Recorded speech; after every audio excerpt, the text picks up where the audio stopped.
JP, anong oras na ngayon ang last trip sa MRT3 at para saan din itong idinagdag na tren sa MRT at LRT1?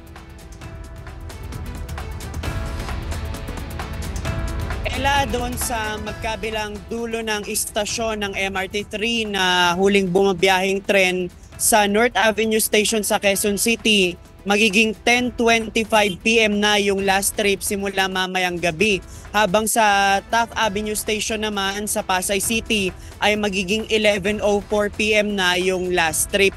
Yung mga dagdag naman na trends ayon sa DOTR ay tugon na rin yan doon sa isinagawang tigil pasada ng transport group na Manibela. Ang pinagkaiba lang, yung sa MRT3, yung kanilang dagdag na tren ay permanente na, habang yung sa LRT1 naman ay temporary lang habang merong tigil pasada yung transport group na Manibela.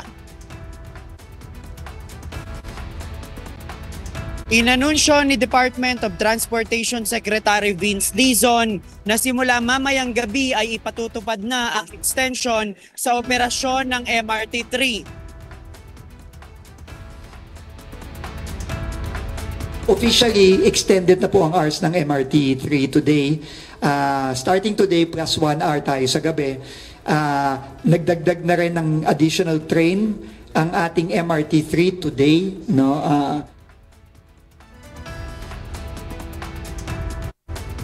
Ang North Avenue Station sa Quezon City mula sa dating 9:25 PM na last trip, magiging 10:25 PM na.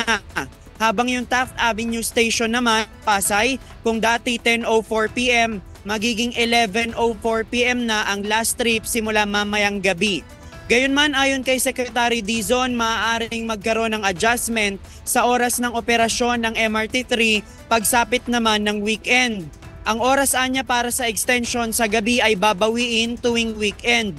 Ibig sabihin nito anya, maaari namang late na magbukas ng operasyon ang MRT sa weekend. Merong maintenance hours ang MRT3 na makokompromiso sa adjustment na 1 oras sa gabi, kaya naman kailangang i-adjust ang oras sa weekend.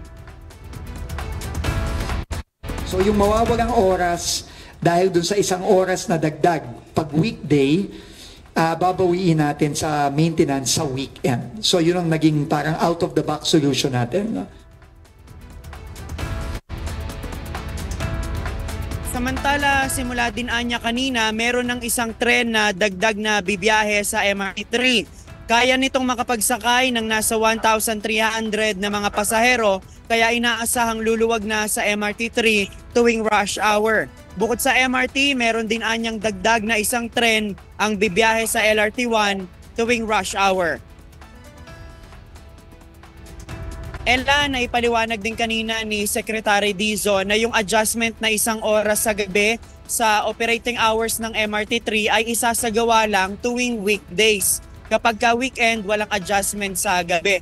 Ayon kay Secretary Dizon, yung weekdays kasi, yan yung merong mga demand sa mga pasahero kapag gabi, kaya ng mga empleyado sa mall at yung mga call center agent. Sa ngayon, yan muna ang ating latest live. Mula dito sa Quezon City, balik sa'yo, Ella. Maraming salamat, JP Nunez.